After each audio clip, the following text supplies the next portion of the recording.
बंधुओं, 17 सितंबर को विश्वकर्मा जयंती के रूप में भारतीय मजदूर संघ राष्ट्रीय श्रम दिवस के रूप में उसे मनाता है। आप सभी लोग जानते हैं कि भारतीय मजदूर संघ के स्थापना के पश्चात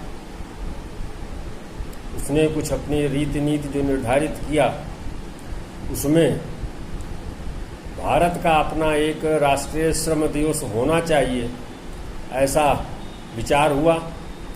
तो भारत का राष्ट्रीय श्रम दिवस क्या हो सकता है, कौन सा दिवस हो सकता है, इस पर विचार करने के लिए काफ़ी मंथन किया गया।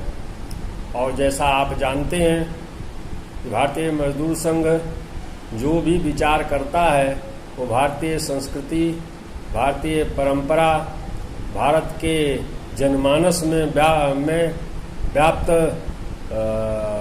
विचारों के अनुसार ही कार्य करता है।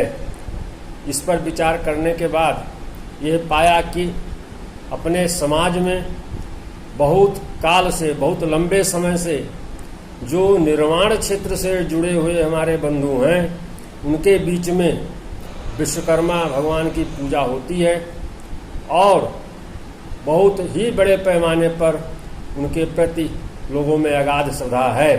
जब विश्वकर्मा जी के बारे में शास्त्रों में खोजा गया तो पाया गया कि भगवान विश्वकर्मा जो आदि शिल्पी थे, आदि श्रमिक थे, आदि इंजीनियर थे, सब कुछ कहा जा सकता है। निर्माण के क्षेत्र में, सृजन के क्षेत्र में उनका जो समाज के लिए, राष्ट्र के लिए, देश के लिए, मानवता के लिए योगदान था, वो मात्र निर्माण का ही नहीं बल्कि त्याग का भी योगदान था।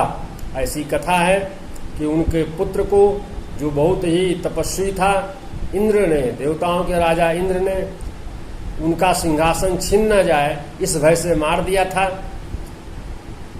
उससे क्रुद्ध होकर के भगवान विश्वकर्मा ने उनके यज्ञ के द्वारा एक पौत्र उत्पन्न किया, जो उसका नाम वृत्तासुर था। वृत्तासुर भी बहुत ही पराक्रमी और तपस्वी था। उसने तपस्या द्वारा अतुलित बल प्राप्त किया, किंतु उसका जो बल था, उसका जो विद्या थी, वह सात्विक कामों में न लग करके आसुरी वृत्ति का उसका कार्य प्रारंभ हुआ, जिसके कारण समाज में हाहाकार मचा, अत्याचार बढ़ा, अनाचार बढ़ा, दुराचार बढ़ा। ब्रह्मा ने बताया कि यदि कोई ऋषि तपस्वी अपनी अस्थि स्वेच्छा से दान कर दे और उससे जो अस्त्र बनेगा वह उससे इस राक्षस को या वृत्तासुर को मारा जा सकता है। इसके लिए आप लोग दधीची की कथा जानते हैं, विस्तार में जाना नहीं चाहता हूँ, लेकिन उससे जो हड्डी प्राप्त हुई, उससे शस्त्र बनाने का काम कोई करने के लिए सक्षम नहीं था, केवल विश्वकर्मा भगवान थे।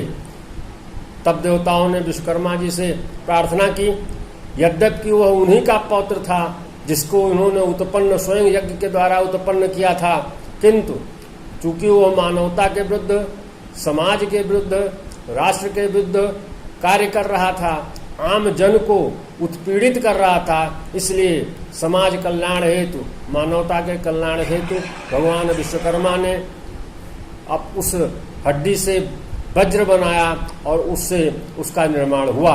इससे यह सिद्ध होता है कि भगवान विश्वकर्मा न केवल एक आदि शिल्पी थे, सृजन के आधार थे, प्रारंभकर्ता थे, बल्कि त्यागमय जीवन उनका था। समाज के लिए, देश के लिए उन्होंने अपना उच्चतम त्याग किया, इसलिए भी वे हमारे पूज्य हैं। उनसे प्रेरणा ग्रहण करके भारतीय मजदूर संघ के कार्यकर्ता त्यागमय जीवन जीते हुए मानवता के लिए आगे पथ पर बढ़ेंगे। इस अवसर पर इतना ही निवेदन करते हुए अपनी वाणी को विराम देता हूँ। जय हिंद, जय भारत।